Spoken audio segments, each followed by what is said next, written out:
2024. Rusia. Científicos finalmente abren la bóveda que contiene el cráneo de Heinrich Himmler. Las pruebas de ADN lo confirman. Después de 80 años de dudas, los restos del arquitecto del Holocausto son reals. Pero eso es solo el comienzo. Durante 80 años, las tumbas de los principales nazis de Hitler han estado envueltas en misterio. Algunas fueron ocultadas deliberadamente, otras destruidas para evitar peregrinaciones. Unas pocas nunca se encontraron, pero en 2024 y 2025 todo cambió. Archivos rusos desclasificaron pruebas de ADN del cráneo de Himmler. Autoridades brasileñas reabrieron la tumba de Josef Mengele para un nuevo análisis forense. Historiadores alemanes usaron radar de penetración terrestre para buscar el verdadero lugar de entierro de Martin Bormann. Archivos polacos liberaron fotografías prohibidas de la ejecución de Rudolf Hess. Imágenes ocultas durante 78 años. Y el misterio de los restos de Hitler, finalmente parcialmente resuelto. Estos no eran solo hombres malvados, eran los cerebros detrás de la muerte de millones. Heinrich Himmler orquestó la solución final. Josef Mengele torturó niños en nombre de la ciencia. Hermann Göring saqueó Europa y dejó poblaciones en hambruna. Joseph Goebbels envenenó mentes con propaganda. Martin Bormann fue el ejecutor sombrío de Hitler. Rudolf Höss construyó y dirigió Auschwitz. Y Adolf Hitler, él dio las órdenes que lo iniciaron todo. Todos murieron entre 1945 y 1979. Pero sus tumbas cuentan historias que el mundo nunca debió oír. Historias de escape, de suicidio, de ejecución y de un intento desesperado por borrar su existencia de la historia. Ahora, 80 años después, esas tumbas finalmente se están abriendo. Se prueba el ADN. Se revelan los secretos, y el mundo se enfrenta a una pregunta. ¿Qué hacemos con los restos de monstruos? Esta es la historia de los principales nazis de Hitler, sus crímenes, sus muertes, sus entierros y los impactantes descubrimientos que se están haciendo ahora mismo, mientras sus tumbas ocultas finalmente se abren después de 8 décadas. 30 de abril de 1945. Adolf Hitler se suicidó en su búnker bajo Berlín. ¿O no? Durante décadas, teorías conspirativas afirmaron que escapó a Argentina, la Antártida e incluso la Luna. Pero la verdad es más simple y más perturbadora. Hitler murió en ese búnker. Lo que pasó con su cuerpo es donde comienza el misterio. Según relatos de testigos, Hitler se disparó en la cabeza mientras mordía una cápsula de cianuro. Su esposa Eva Braun solo tomó veneno. Sus cuerpos fueron llevados al jardín de la Cancillería del Reich, rociados con gasolina e incendiados. Pero las fuerzas soviéticas se acercaban. La cremación fue incompleta. Los cuerpos estaban parcialmente quemados cuando los enterraron, apresuradamente en un cráter poco profundo. El 2 de mayo de 1945, tropas soviéticas descubrieron los restos carbonizados. Esto es lo que la mayoría no sabe. Los soviéticos encontraron el cuerpo de Hitler, realizaron una autopsia, lo identificaron por registros dentales. Su mandíbula estaba lo suficientemente intacta para compararla con las fichas de su dentista. Pero Stalin ordenó mantener los hallazgos en secreto. ¿Por qué? Porque la incertidumbre era un arma. Si el mundo no sabía con certeza que Hitler estaba muerto, Stalin podía afirmar que los aliados occidentales lo ocultaban. Era propaganda de la Guerra Fría antes de que comenzara. Los soviéticos enterraron secretamente los restos de Hitler junto con Eva Braun, Joseph y Magda Goebbels, y los 6 hijos Goebbels cerca de una base militar soviética en Magdeburgo, Alemania Oriental. Durante 25 años, el cuerpo de Hitler permaneció allí, desconocido, sin marcar, vigilado por soldados que ni siquiera sabían qué custodiaban. En 1970, la Unión Soviética planeaba devolver la base a Alemania Oriental. El director de la KGB, Yuri Andropov, tomó una decisión. Los restos de Hitler no podían caer en manos alemanas. No podían convertirse en un santuario para neonazis. El 4 de abril de 1970, un equipo de la KGB exhumó secretamente los restos de Hitler, Braun y la familia Goebbels. Quemaron los cuerpos de nuevo, trituraron los huesos en polvo y esparcieron las cenizas en un río. El cuerpo de Hitler desapareció completamente. O eso afirmaron, pero hubo una excepción. La inteligencia soviética guardó un fragmento del cráneo de Hitler, el trozo con el orificio de bala, y parte de su mandíbula con dientes aún adheridos. Estos se almacenaron en archivos de Moscú. Durante décadas, rara vez se vieron. En el año 2000, archivos rusos exhibieron el fragmento de cráneo públicamente por primera vez. Estaba en una caja de cartón, envuelto en tela roja, la supuesta prueba de que Hitler estaba muerto. En 2009, el arqueólogo estadounidense Nick Bellantoni pudo examinar el fragmento. Tomó muestras para pruebas de ADN. Los resultados fueron impactantes. El fragmento no pertenecía a Hitler, pertenecía a una mujer, probablemente de unos 40 años. La noticia se volvió viral. El cráneo de Hitler es falso. ¿Era de Eva Braun? ¿Hitler escapó después de todo? Pero investigadores que examinaron los hallazgos con más cuidado notaron algo crucial. Los soviéticos nunca afirmaron que el fragmento fuera de la cabeza de Hitler. Podría haber pertenecido a Eva Braun o a una de las mujeres Goebbels. La evidencia real, la mandíbula de Hitler, permaneció sin probar y encerrada en bóvedas rusas. En 2024, como parte de esfuerzos de desclasificación por los 80 años del fin de la Segunda Guerra Mundial, archivos rusos permitieron a investigadores independientes examinar la mandíbula de Hitler. Los dientes coincidían perfectamente con sus registros dentales. Un nuevo análisis forense confirmó. Los patrones de desgaste coincidían con descripciones conocidas. Había manchas azules de cianuro. La estructura ósea era consistente con un hombre de unos 55 años. Investigadores franceses publicaron sus hallazgos en el Front, European Journal of Internal Medicine. Su conclusión: la mandíbula es auténtica. Hitler murió en 1945. Su cuerpo fue quemado, enterrado, exhumado, quemado de nuevo y esparcido.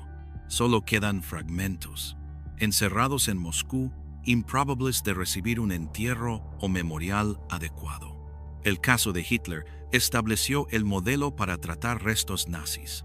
Borrado total, sin tumba, sin monumento, sin lugar para que seguidores se reúnan. Su lugar de nacimiento en Austria, demolido en 2016 para evitar peregrinaciones. Su búnker en Berlín, pavimentado con un estacionamiento. Cada rastro físico de Hitler ha sido eliminado sistemáticamente, excepto esos fragmentos en Moscú. Queda la pregunta: ¿deberían destruirse también? ¿O conservarse como evidencia de que el monstruo fue real, murió y no escapó? Por ahora, permanecen encerrados. La evidencia física final del mayor criminal de la historia. Un recordatorio de que incluso Hitler, quien envió a millones a tumbas sin marcar, terminó en una él mismo. Heinrich Himmler fue el verdadero arquitecto del Holocausto. Como Reichsführer SS y jefe de la policía alemana, supervisó el sistema de campos de concentración, los escuadrones de la muerte Einsatzgruppen, la implementación de la solución final, el asesinato de aproximadamente 6 millones de judíos y millones más. Era meticuloso, burocrático, un hombre que dirigía el genocidio como un negocio, y cuando el Tercer Reich colapsó, intentó desaparecer. Mayo de 1945, con Alemania derrotada, Himmler se afeitó el bigote, Usó un parche en el ojo y llevó papeles falsos, como Heinrich Hitzinger, sargento de policía alemán. Intentó huir al sur, esperando evadir la captura aliada. No funcionó. El 21 de mayo de 1945, tropas británicas lo arrestaron en un control cerca de Bremen. 2 días después, durante un examen médico, pidieron a Himmler abrir la boca. Antes de que el doctor pudiera detenerlo, mordió una cápsula de cianuro oculta en su diente. Murió en 15 minutos. El hombre que orquestó la muerte de millones eligió el suicidio antes que enfrentar justicia. Los británicos decidieron que Himmler no tendría tumba que pudiera convertirse en santuario. Fotografiaron su cuerpo para identificación. Imágenes muestran su cadáver envuelto en redes de camuflaje. Luego lo enterraron en una tumba, sin marcar, en un bosque cerca de Lüneburg. La ubicación exacta se mantuvo secreta. Solo unos pocos oficiales británicos sabían dónde yacía. Sin marcador, sin ceremonia, solo un agujero en la tierra. Hasta hoy, la ubicación precisa nunca se ha revelado públicamente. Pero aquí es donde se pone interesante. Fuerzas soviéticas que llegaron al área poco después de la muerte de Himmler afirmaron haber encontrado su tumba. Supuestamente exhumaron el cuerpo y llevaron el cráneo a Moscú. Durante décadas, este cráneo estuvo en archivos soviéticos y luego rusos. ¿Era realmente de Himmler? Nadie podía estar seguro. Algunos historiadores creían que los soviéticos tenían la tumba equivocada. Otros pensaban que el cráneo podría ser de otro oficial SS. El misterio persistió 80 años. En 2023, autoridades rusas iniciaron un proyecto para identificar restos de la Segunda Guerra Mundial, con análisis de ADN moderno. En 2024, finalmente probaron el cráneo que afirmaban pertenecía a Heinrich Himmler. Lo compararon con ADN de descendientes vivos de Himmler. Los resultados se liberaron en marzo de 2024. Coincidía, el cráneo era auténtico. Después de 80 años, la ciencia confirmó que los rusos realmente tenían el cráneo de Himmler. Pero esto creó una nueva controversia. Si los soviéticos exhumaron a Himmler y tomaron su cráneo, ¿qué pasó con el resto del cuerpo? ¿Sigue en esa tumba británica sin marcar? ¿O los soviéticos lo tomaron todo? Y más importante, ¿qué hacer ahora con el cráneo? Algunos argumentan que debe destruirse completamente. Ningún remanente físico de Himmler debería existir. Otros creen que debe conservarse como evidencia histórica, quizás en un museo con contexto educativo adecuado. Otros quieren pruebas de ADN para identificar otros restos nazis mal etiquetados o disputados. El gobierno ruso no ha anunciado planes para el cráneo. Permanece en sus archivos, ahora confirmado como genuino, un trofeo macabro de la Segunda Guerra Mundial. Hay una oscura ironía en el destino de Himmler. Creó un sistema que redujo a millones a cenizas y números, sus tumbas sin marcar, sus muertes sin reconocer, y al final recibió el mismo trato, una tumba sin marcar. Un cuerpo oculto de la historia, reducido a solo un cráneo en una bóveda. El hombre que orquestó el Holocausto terminó anónimo en la muerte, como las víctimas que asesinó. Excepto que ahora, 80 años después, la ciencia moderna ha puesto un nombre a esos huesos. La confirmación no trae cierre, no deshace sus crímenes, pero proporciona certeza. Heinrich Himmler está muerto. Su cráneo lo prueba, y su nombre estará forever asociado al capítulo más oscuro de la humanidad. Hermann Göring fue el sucesor designado de Hitler, comandante de la Luftwaffe, saqueador del arte europeo, creador del sistema de campos de concentración, aunque Himmler lo tomó después. Göring fue responsable de el Blitz en Gran Bretaña, políticas de hambruna en territorios ocupados, explotación económica que mató a millones, desarrollo temprano del sistema de campos, vivía en lujo obsceno mientras millones pasaban hambre. Su finca, Karen Hall estaba llena de arte robado valorado en miles de millones. Pero en 1945, Göring era una cáscara de sí mismo, adicto a la morfina, con sobrepeso y desesperado por salvar su piel. Göring se rindió a fuerzas estadounidenses en mayo de 1945, esperando ser tratado como aristócrata y líder militar. En cambio, fue arrestado como criminal de guerra. En los juicios de Nuremberg, Göring fue el nazi de mayor rango. Fue acusado de conspiración para guerra agresiva, crímenes contra la paz, crímenes de guerra, crímenes contra la humanidad.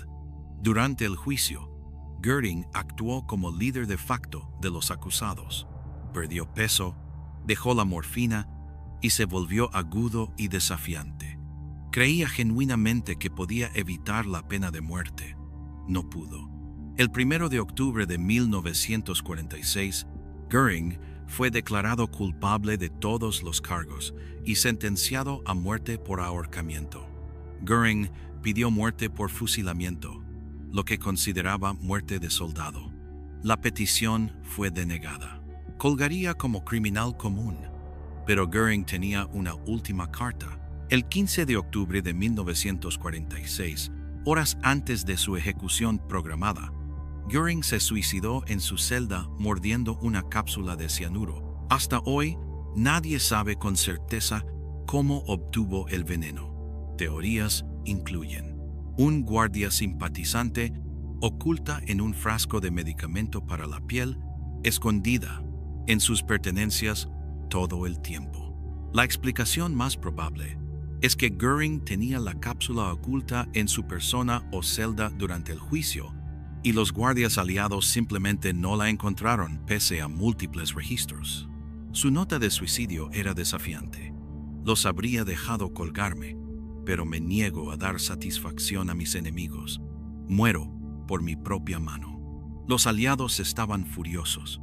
Göring había engañado a la justicia, pero se aseguraron de que no engañara a la historia. El cuerpo de Göring fue fotografiado extensamente, la cápsula de cianuro aún visible en su boca. Luego su cuerpo, junto con los de otros ejecutados en Nuremberg, fue llevado en secreto. Fueron cremados en Múnich, las cenizas esparcidas en el río Isar, sin tumba, sin marcador, sin santuario. Como Hitler, Göring fue borrado del paisaje. Pero en 2025, un equipo de historiadores forenses reexaminó la evidencia fotográfica y reportes de autopsia de la muerte de Göring. Usando conocimiento toxicológico moderno, determinaron: la cápsula de cianuro probablemente estaba oculta en un cartucho de cobre. Probablemente la tuvo desde su capture. Múltiples fallos de seguridad le permitieron mantenerla oculta. El estudio, publicado a inicios de 2025, respondió la pregunta de 80 años sobre cómo Göring obtuvo el veneno. Probablemente lo tuvo todo el tiempo. Los aliados lo registraron múltiples veces, pero lo pasaron por alto porque era cooperativo y charlatán, disipando sospechas. La cápsula era lo suficientemente pequeña para ocultar en una cavidad corporal. Los guardias estaban enfocados en prevenir escape, no suicidio. El suicidio de Göring sigue controvertido. Algunos lo ven como acto final de cobardía, negarse a enfrentar consecuencias. Otros como victoria estratégica. Murió en sus términos, no los de ellos. El debate continúa entre historiadores. ¿El suicidio de Göring robó justicia al mundo? ¿O era la ejecución por ahorcamiento venganza innecesaria, cuando la muerte era cierta? Lo indiscutible es: Göring, como otros nazis principales, no tiene tumba que marque su existencia. Sus cenizas desaparecieron hace tiempo. Su arte robado ha sido devuelto en su mayoría. Su legado es de avaricia, crueldad y cobardía. Y el análisis forense de 2025 confirmó lo que muchos sospechaban. Engañó al verdugo porque honderamos. Los aliados se lo permitieron, Pausa. Responde ahora. Restos nazis. Destruir o conservar. Josef Mengele fue un doctor que se convirtió en demonio. En Auschwitz, realizó experimentos médicos grotescos en prisioneros, especialmente gemelos y niños. Sus experimentos incluían inyectar tintes en ojos de niños para cambiar su color, coser gemelos para crear siameses, amputaciones sin anestesia, infección deliberada con enfermedades, vivisección, cirugía en sujetos vivos sin anestesia. Sobrevivientes lo llamaban el ángel de la muerte. Niños que no sabían mejor lo llamaban tío Mengele. Mató cientos directamente y seleccionó miles más para las cámaras de gas durante su tiempo en Auschwitz. Cuando los soviéticos se acercaron a Auschwitz en enero de 1945, Mengele huyó al oeste. A diferencia de otros nazis, no fue arrestado inmediatamente. Se mezcló con millones de desplazados y se rindió a fuerzas estadounidenses bajo nombre falso, los Kefe Arremado. Estadounidenses no sabían quién era. Lo liberaron. Para 1949, con los juicios de Nuremberg, haciendo infame su nombre, Mengele huyó a Argentina con documento de viaje de la Cruz Roja. Vivió abiertamente en Buenos Aires por años, incluso usando su nombre real. En los 60, cazadores de nazis se acercaban. El Mossad buscaba activamente a Mengele en Sudamérica. En 1960, capturaron a Adolf Eichmann en Argentina, prueba de que nazis de alto rango se ocultaban allí. Mengele huyó a Paraguay, luego Brasil. Vivió en paranoia, mudándose frecuentemente, trabajando como peón bajo alias. Gobiernos de Alemania Occidental, Israel y EI-UU ofrecieron recompensas por su captura, pero Mengele siempre iba un paso adelante. Murió en 1979, sufriendo un derrame mientras nadaba en una playa en Bertioga, Brasil. Fue enterrado bajo el nombre Wolfgang Gerhardt. Por años, nadie sabía que el ángel de la muerte estaba muerto. En 1985, policía recibió un soplo sobre la ubicación de Mengele en Brasil. Irrumpieron en la casa de sus amigos, la familia Bossert, y encontraron objetos personales, cartas y diarios, indicando que Wolfgang Gerhardt era Josef Mengele. El 6 de junio de 1985, equipos forenses exhumaron la tumba. Encontraron un esqueleto muy deteriorado. Análisis forense mostró edad consistente con Mengele, 68 al morir. Altura coincidía, 174 cm. Evidencia de una condición ósea que Mengele tenía, pero sin pruebas de ADN, aún no confiables para identificación. Quedaban dudas.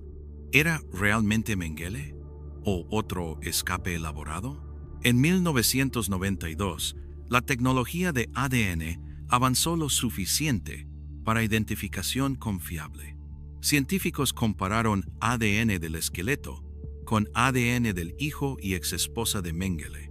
La coincidencia fue concluyente. El esqueleto en la tumba era Josef Mengele, el Preises, ángel de la muerte finalmente confirmado muerto. Pero la historia no terminó allí. En 2023, casi 40 años después de la exhumación original, autoridades brasileñas reabrieron la tumba de Mengele. ¿Por qué? Dos razones. 1.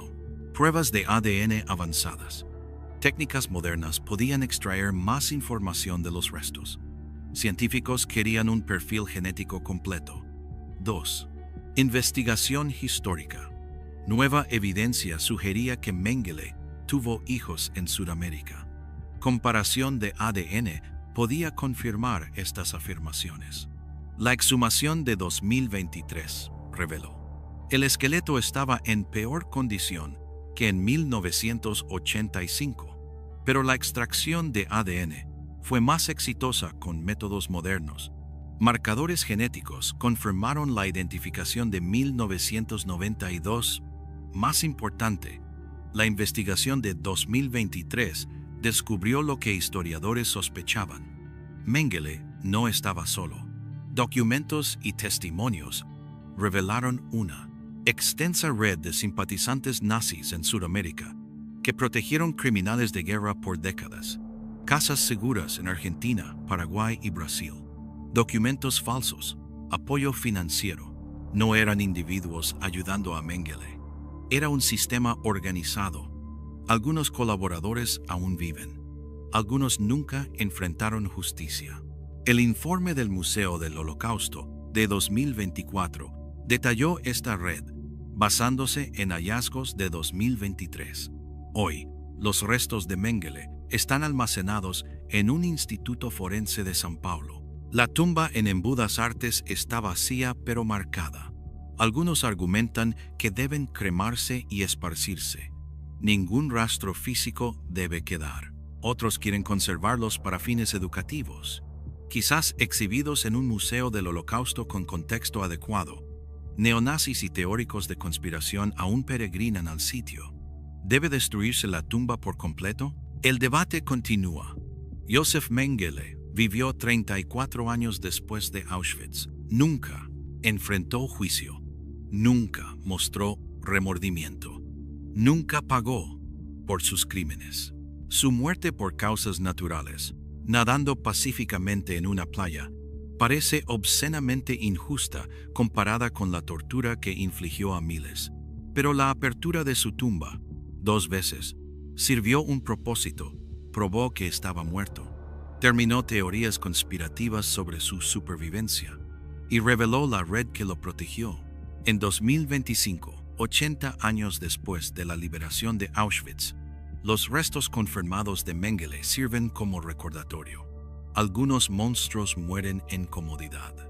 La justicia no siempre se sirve, y la lucha por responsabilizar a perpetradores continúa mucho después de que se van. Martin Bormann era el hombre detrás del hombre. Como secretario privado de Hitler y jefe de la Cancillería del partido nazi, Bormann controlaba el acceso al Führer. Nada llegaba a Hitler sin pasar por Bormann primero. Era el administrador de las finanzas personales de Hitler, el ejecutor de Sion, la política nazi en territorios ocupados, el hombre que firmaba órdenes para deportación de judíos, uno de los hombres más poderosos del Tercer Reich. Sin embargo, la mayoría de alemanes nunca había oído de él. Trabajaba en sombras y moriría en sombras también. 30 de abril de 1945, el día que Hitler se suicidó, Bormann estaba en el Führerbunker. Mientras Berlín caía ante soviéticos, Bormann intentó escapar. El 1 de mayo de 1945, salió del búnker con un grupo de nazis, intentando romper líneas soviéticas. Luego, Masilo desapareció. Algunos testigos afirmaron que Bormann fue matado por fuego soviético durante el intento de fuga. Otros dijeron haberlo visto morder una cápsula de cianuro cerca de la estación Lerder. Otros insistían en que escapó de Berlín por completo. Durante 27 años no se encontró cuerpo. Bormann fue juzgado in absentia en Nuremberg y sentenciado a muerte, pero sin procesivo cuerpo. El misterio creció. En los 50 y 60, hubo avistamientos reportados de Bormann en Argentina, Paraguay, Chile, Brasil. Cazadores de nazis como Simon Wiesenthal creían que Bormann escapó y vivía en Sudamérica, posiblemente con Mengele. Se escribieron libros afirmando que Bormann controlaba una vasta red de riqueza nazi oculta. La especulación alcanzó fiebre en los 60 cuando testigos creíbles afirmaron haberlo visto vivo. Alemania Occidental mantuvo el caso abierto. La caza continuó. El 7 de diciembre de 1972, trabajadores de construcción en Berlín descubrieron restos óseos cerca de la estación Lerder, exactamente donde testigos dijeron que Bormann murió en 1945. Examen forense mostró El esqueleto coincidía con la altura y edad de Bormann. Fragmentos de vidrio en la mandíbula, consistente con morder cápsula de cianuro. Los restos habían sido enterrados apresuradamente en el caos de la acción caída de Berlín, pero era 1972. Las pruebas de ADN no existían. La identificación dependía de medidas físicas y registros dentales. Algunos historiadores aceptaron el hallazgo. Otros permanecieron escépticos. En 1998, autoridades alemanas finalmente realizaron pruebas de ADN en los restos. Lo compararon con ADN de un familiar vivo de Bormann. La coincidencia fue concluyente. Martin Bormann murió en Berlín el 1 o 2 de mayo de 1945. Nunca escapó. Nunca vivió en Sudamérica. Tomó cianuro y murió en las ruinas de la ciudad que ayudó a destruir. El misterio se resolvió, ¿o no? En marzo de 2025, historiadores alemanes hicieron un anuncio impactante. Usando radar de penetración terrestre, identificaron anomalías en el sitio original de entierro cerca de la estación Lehrter. ¿Podría haber más restos? ¿Bormann fue enterrado con documentos o artefactos? La investigación continúa en 2025. Algunos investigadores creen que Bormann llevaba el testamento de Hitler, documentos sobre riqueza nazi oculta, información sobre otros nazis escapados. El sitio ha sido excavado cuidadosamente, con arqueólogos documentando cada hallazgo.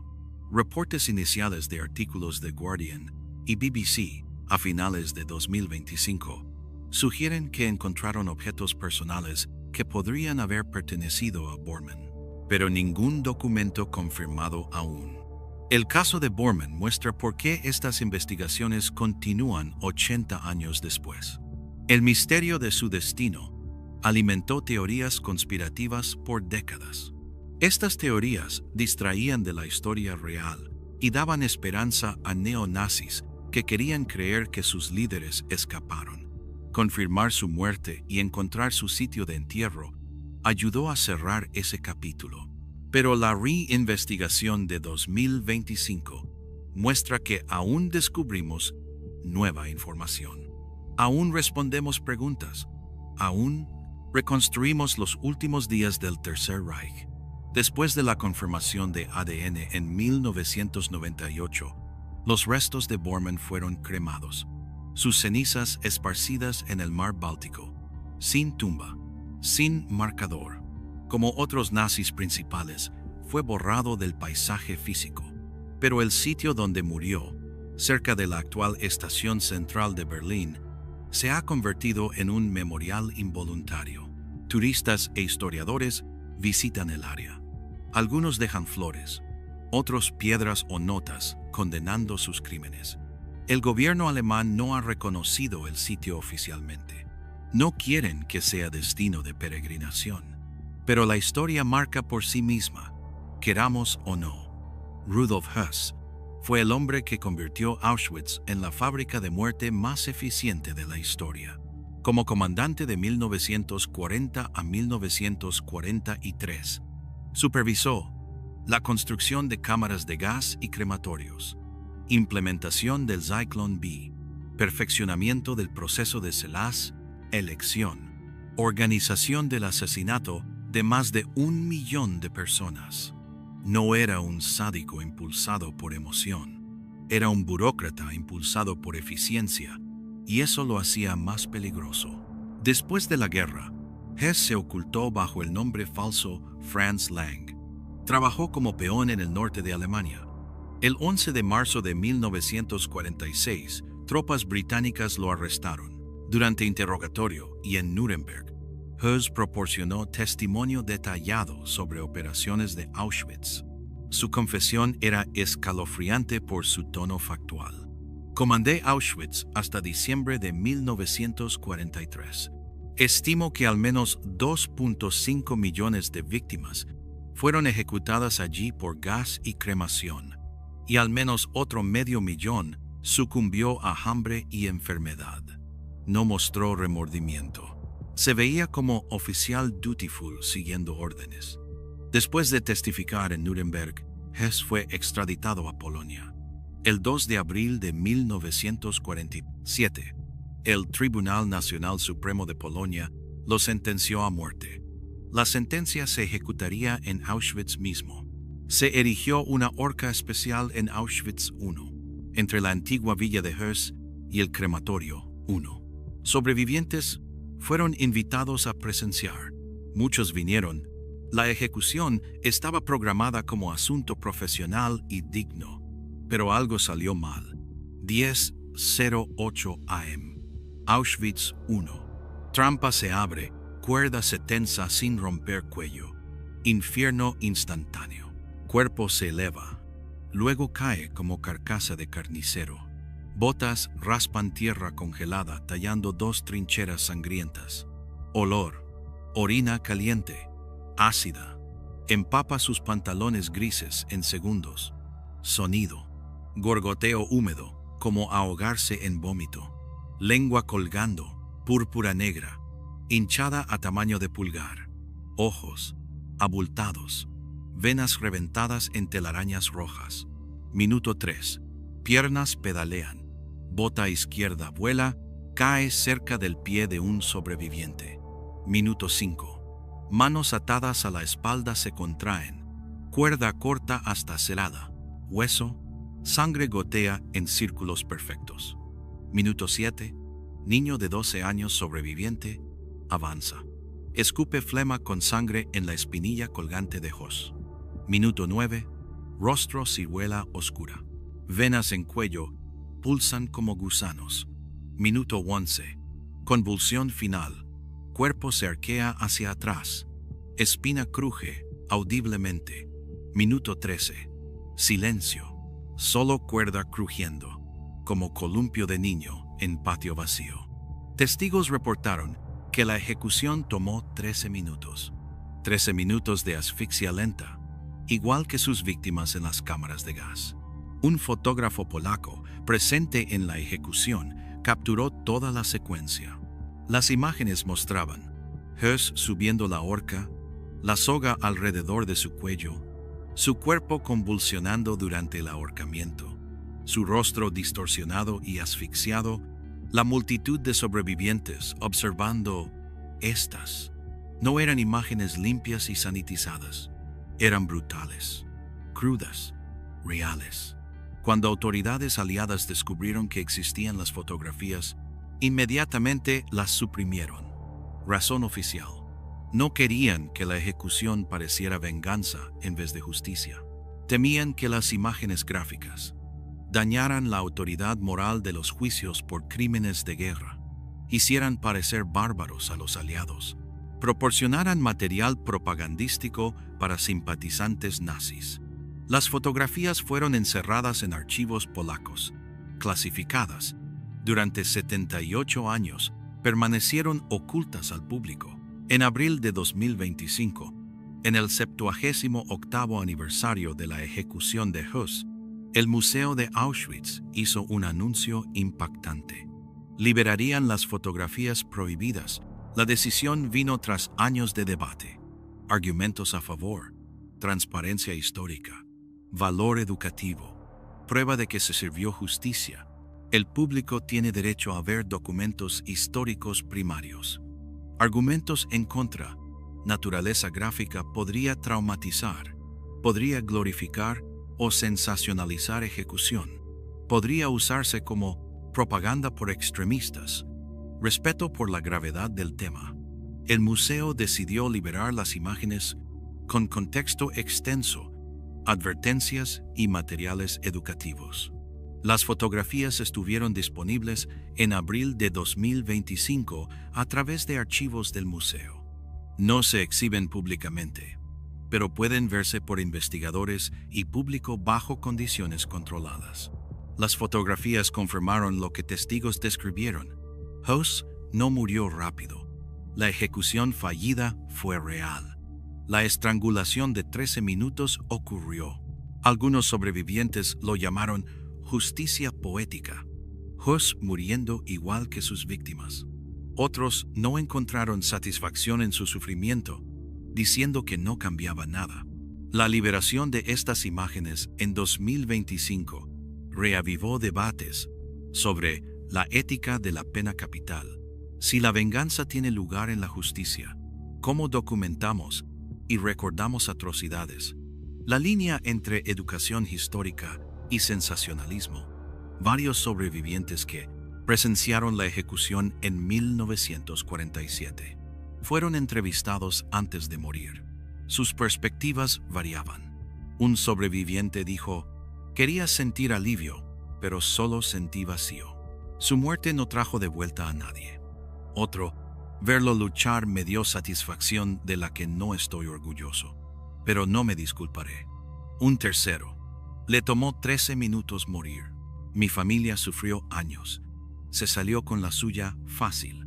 Estos testimonios, ahora preservados junto a las fotografías, proporcionan contexto crucial. Muestran que la justicia, incluso servida, no cura todas las heridas. La liberación de 2025 es significativa por transparencia histórica. Después de 78 años, la verdad completa de la ejecución de Hus está documentada públicamente. Valor educativo. Las imágenes recuerdan visceralmente que los arquitectos del genocidio enfrentaron consecuencias. Combate al negacionismo. Neonazis y negadores del Holocausto afirman que los juicios fueron shows o que nazis fueron tratados injustamente. Estas fotografías prueban que las ejecuciones ocurrieron. Reflexión ética. Nos obligan a confrontar preguntas difíciles sobre justicia, venganza y cómo tratar a asesinos en masa. Después del ahorcamiento, el cuerpo de Hess fue fotografiado para registros. Luego dispuesto. Según algunos relatos, fue cremado. Según otros, enterrado en tumba sin marcar en algún lugar de Polonia. El destino exacto de su cuerpo permanece incierto. Lo claro, Hus no tiene memorial, marcador ni tumba que visitar. Como otros nazis principales, fue borrado del paisaje. El único recordatorio físico de su existencia es el sitio de la horca en Auschwitz, ahora marcado con una placa explicando sus crímenes y ejecución. Y ahora, en 2025, las fotografías que documentan sus momentos finales. Un final brutal para una vida brutal. 80 años después de la Segunda Guerra Mundial, aún lidiamos con una pregunta fundamental. ¿Qué hacemos con los restos de monstruos? Las tumbas de los principales nazis de Hitler, o su ausencia, representan enfoques diferentes a este problema. Algunas borradas completamente, otras ocultas, unas pocas conservadas como evidencia. Cada elección refleja una filosofía diferente sobre memoria, justicia e historia. El argumento: rastros físicos de líderes nazis no deberían existir. Sin tumbas, sin monumentos, sin huesos, sin cenizas. ¿Por qué? Porque cualquier remanente físico puede convertirse en santuario para neonazis y extremistas. La evidencia ya ha pasado. En los 70 y 80, la tumba de Rudolf Hess en Wunsiedel, Alemania, se convirtió en sitio anual de peregrinación para neonazis. Miles se reunían en el aniversario de su muerte, daban saludos nazis, cantaban canciones prohibidas, convertían la tumba de un criminal de guerra en celebración. En 2011, autoridades alemanas actuaron. Exhumaron el cuerpo de Hess, lo cremaron, esparcieron las cenizas en el Lemosio mar, destruyeron la lápida, dieron el lote a otra familia. Las peregrinaciones pararon. Otros ejemplos: el lugar de nacimiento de Hitler en Braunau am Inn, Austria, demolido en 2016 y convertido en estación policial para evitar santuario nazi. El búnker de la Cancillería del Reich en Berlín, pavimentado con estacionamiento. Los terrenos de mítines nazis en Nuremberg, dejados deliberadamente en decadencia. El mensaje es claro. Estos lugares y restos no tienen valor histórico que supere el peligro de convertirse en focos para revival nazi. El contraargumento. Deberíamos preservar restos y sitios nazis como evidencia histórica y herramientas educativas. ¿Por qué? Porque la evidencia física es poderosa de maneras que libros y documentales no lo son. La evidencia, Auschwitz-Birkenau se preserva como museo. Más de 2 millones visitan al año. Caminan por el campo real. Ven las cámaras de gas reales. Tocan los barracones reales.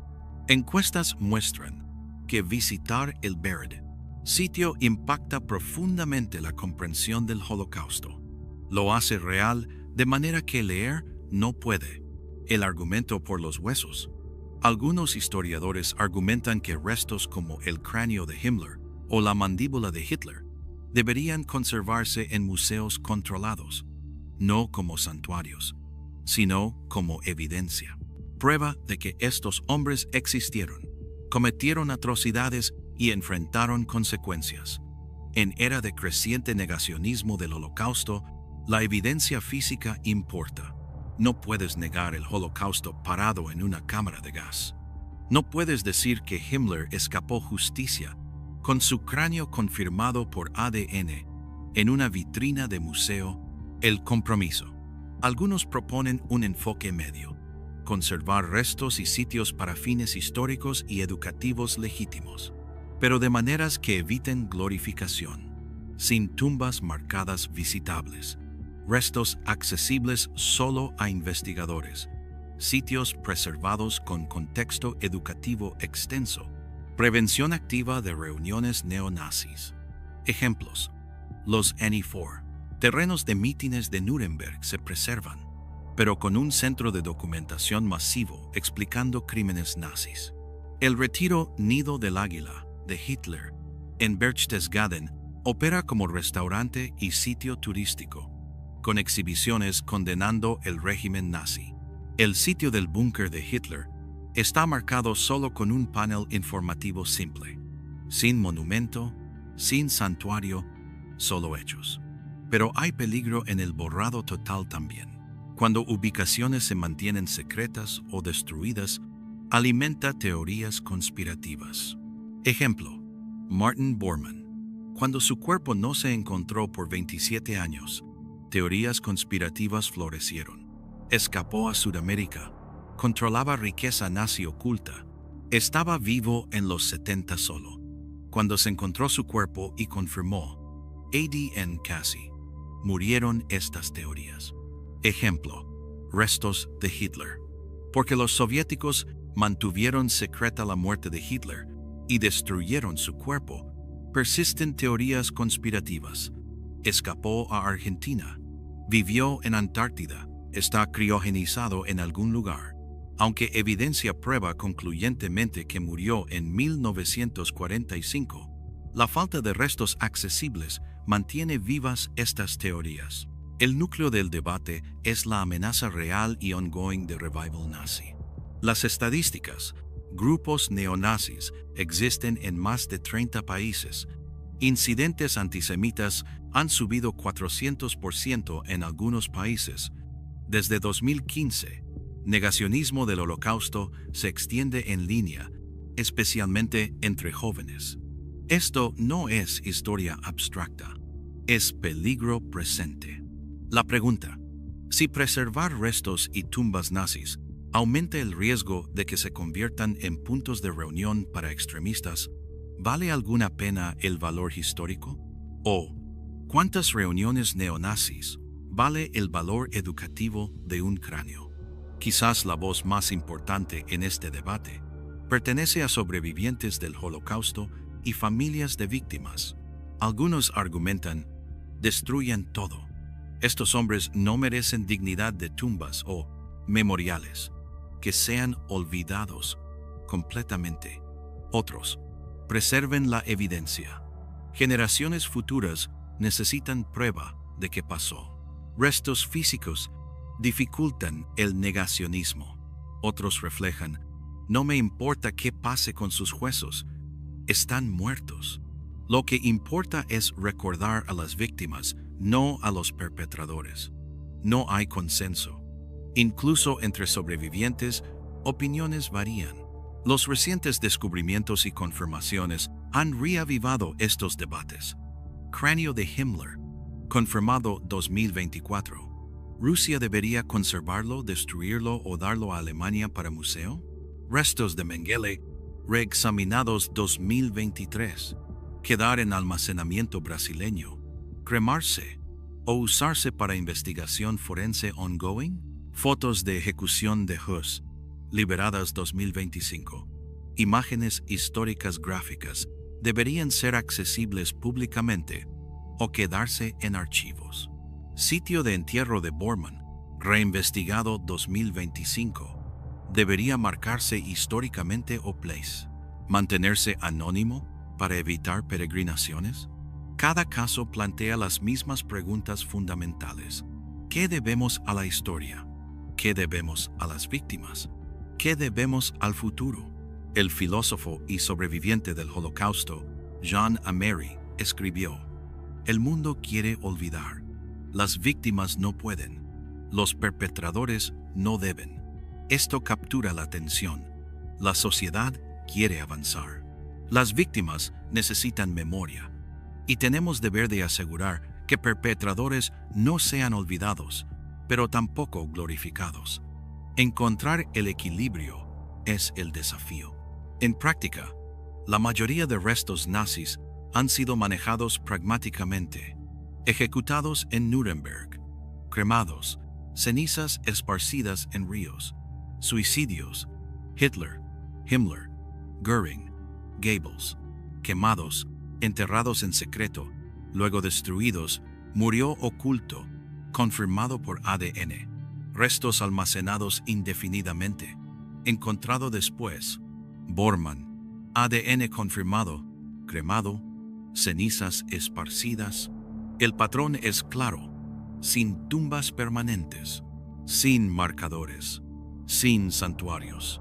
Sea que estés de acuerdo o no, ha sido la política consistente por 80 años, y es improbable que cambie. Pero esto es lo que revela la apertura de estas tumbas después de 80 años.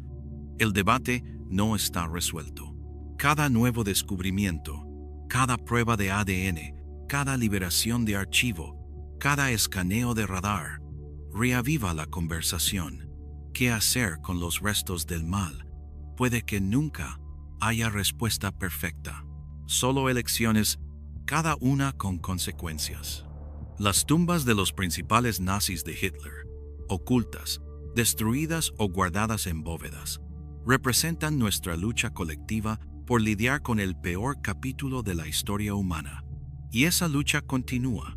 80 años después de la Segunda Guerra Mundial, las tumbas ocultas de los principales nazis de Hitler cuentan una historia, no sobre ellos, sino sobre nosotros, sobre cómo lidiamos con el mal, sobre qué elegimos recordar, sobre qué elegimos olvidar. Mira cómo murió cada uno. Hitler, suicidio en su búnker, cuerpo quemado y oculto. Himmler, suicidio por cianuro, enterrado en secreto. Göring, suicidio por cianuro horas antes de ejecución. Goebbels, suicidio con su familia, cuerpo quemado. Bormann, suicidio por cianuro, mientras huía. Mengele, muerte natural oculto, nunca capturado. Hus, ejecutado por ahorcamiento en Auschwitz. ¿Nota el patrón? La mayoría eligió muerte antes que rendición de cuentas. Solo uno, Hus, enfrentó ejecución tras juicio. Los otros escaparon justicia por suicidio. O, en el caso de Mengele, evasión exitosa. Esta es la verdad incómoda. Muchos nazis principales nunca pagaron verdaderamente por sus crímenes. Los 6 hombres discutidos son los casos famosos. Pero miles de otros nazis escaparon por completo. Estimaciones sugieren: más de 9.000 criminales de guerra nazis huyeron a Sudamérica. Más de 1.600 fueron traídos a II. Bajo Operation Paperclip, miles más desaparecieron en Alemania Occidental, Austria y otros países. Muchos vivieron vidas completas. Murieron pacíficamente en sus camas, enterrados bajo nombres falsos. Sus tumbas nunca se abrirán después de 80 años, porque no sabemos dónde están. La investigación de Mengele de 2023 reveló algo crucial. Estos hombres no escaparon solos. Tuvieron ayuda extensa y organizada. Loreto Dessa, aunque su existencia es debatida, supuestamente ayudó a nazis a escapar vía ratlines a Sudamérica.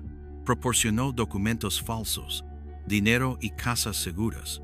Puede haber sido apoyada por clérigos y gobiernos simpatizantes, redes confirmadas.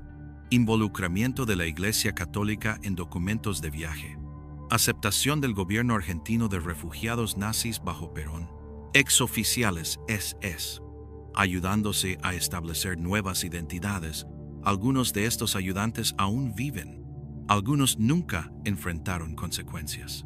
La apertura de la tumba de Mengele no solo confirmó su muerte, expuso un sistema entero con el que el mundo aún lidia. ¿Por qué importa esto en 2025?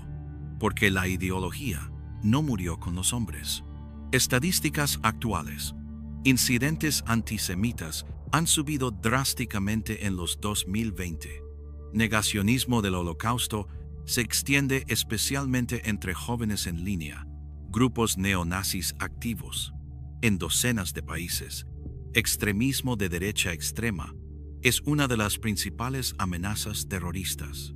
Estos movimientos necesitan símbolos, necesitan mártires, necesitan santuarios. Por eso las tumbas de líderes nazis siguen sensibles 80 años después. Cada tumba abierta, literal o por liberaciones archivísticas, sirve un propósito.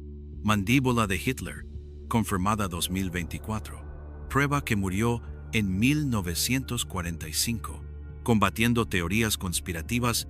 Cráneo de Himmler, confirmado 2024, demuestra que arquitectos del genocidio enfrentaron consecuencias. Reanálisis forense de Göring, 2025, muestra cómo perpetradores intentaron escapar rendición de cuentas. Exhumaciones de Mengele, 1985-2023. Revela redes que protegieron criminales de guerra. Investigación de Bormann, 2025. Ilustra cómo misterios históricos se resuelven con tecnología moderna. Fotos de Hearst, liberadas 2025. Documenta que justicia, aunque imperfecta, se sirvió. Cada revelación es un momento de enseñanza. Cada tumba abierta es una lección de historia. En 2025, los sobrevivientes del Holocausto más jóvenes tienen 80 años. En 10 a 20 años no habrá testigos vivos. Nadie que diga, estuve allí, esto me pasó. La evidencia física, incluyendo restos confirmados de perpetradores, será aún más importante. Testimonio de sobreviviente. Cuando muera, estas fotografías, documentos, huesos, tendrán que hablar por mí. Por eso, importan liberaciones archivísticas como las fotos de Hess de 2025. Por eso importan confirmaciones de ADN como el cráneo de Himmler de 2024. Se convierten en testigos cuando los humanos se van, pero esto es lo que también revelan estas tumbas abiertas. El trabajo no está hecho. Investigaciones ongoing. Reexamen del sitio de Bormann de 2025 puede descubrir nueva información. Otras fosas comunes nazis aún se descubren en Europa Oriental. Criminales de guerra en sus 90 aún son procesados. Procesamientos recientes. 2015. Oskar Gröning, contador de Auschwitz, condenado a los 94. 2020. Bruno Day, exguardia de Stutthof, condenado a los 93. 2022. Irmgard Furchner, secretaria de campo, condenada a los 97, incluso en sus 90, Perpetradores aún son responsabilizados. Justicia, demorada décadas, aún se persigue. ¿Qué pasa cuando todos los perpetradores estén muertos? ¿Cuando todos los sobrevivientes se hayan ido? ¿Cuando los eventos de SEAL, la Segunda Guerra Mundial, pasen de memoria viva a historia? Las tumbas, o la ausencia deliberada de tumbas, permanecerán. El ADN en bóvedas rusas, los restos en almacenamiento brasileño, las fotografías en archivos polacos, los sitios sin marcar en bosques alemanes. Estos remanentes físicos se convierten en nuestro vínculo con esa historia. Vivimos en la última era con conexión directa al Holocausto. La última vez que podemos oír a sobrevivientes hablar. La última vez que podemos preguntar a quienes estuvieron allí. Lo que hagamos con esa responsabilidad importa. Cómo manejemos las tumbas de perpetradores importa. Qué elijamos recordar importa. Qué elijamos olvidar importa.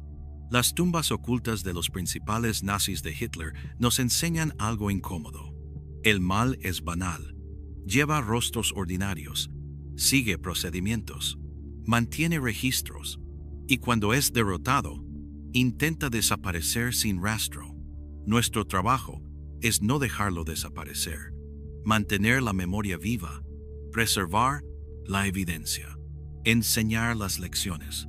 No por los perpetradores, sino por las víctimas, y para asegurar que nunca vuelva a pasar. En 2024 y 2025, 80 años después del fin de la Segunda Guerra Mundial, aún abrimos tumbas, aún confirmamos identidades, aún descubrimos secretos, aún debatimos qué hacer con los remanentes físicos de los mayores criminales de la historia.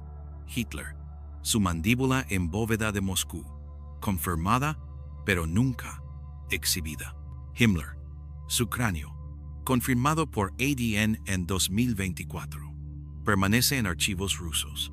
Göring, cremado en 1946, cenizas esparcidas, forense reanalizado en 2025. Mengele, su esqueleto en almacenamiento brasileño, reexaminado en 2023.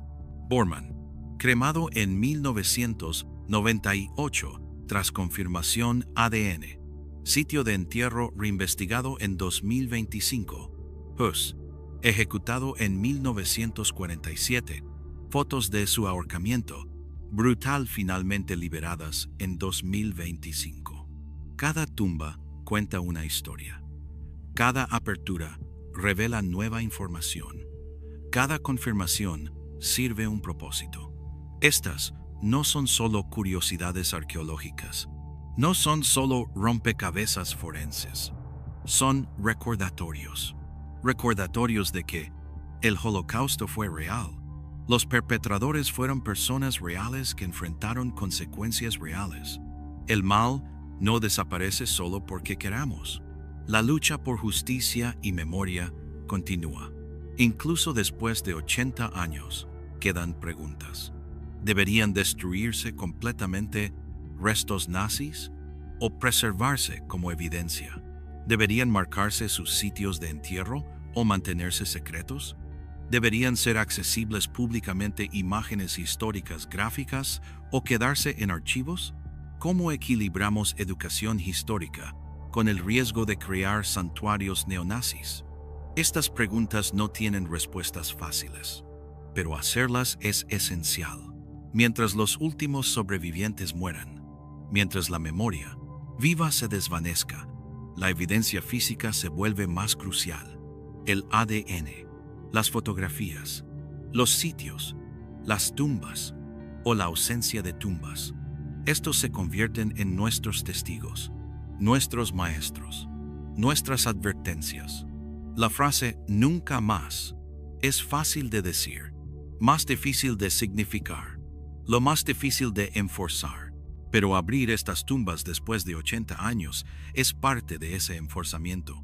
Es un recordatorio de que recordamos, documentamos, preservamos evidencia, Responsabilizamos a perpetradores incluso décadas después. No dejamos que el mal desaparezca sin rastro. Los principales nazis de Hitler intentaron borrar a millones de la existencia, sin tumbas, sin monumentos, sin memoria, solo cenizas y silencio. Al final, ellos fueron los borrados. Sus tumbas ocultas, destruidas o encerradas. Sus monumentos demolidos. Su legado de vergüenza. Y 80 años después, aún descubrimos sus secretos. Aún confirmamos sus destinos. Aún aseguramos que se recuerden no como héroes, sino como advertencias. Las tumbas han sido abiertas.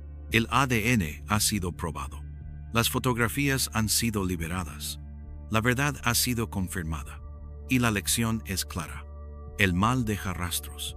Y nunca dejaremos de buscarlos. Nunca olvidar. Nunca más.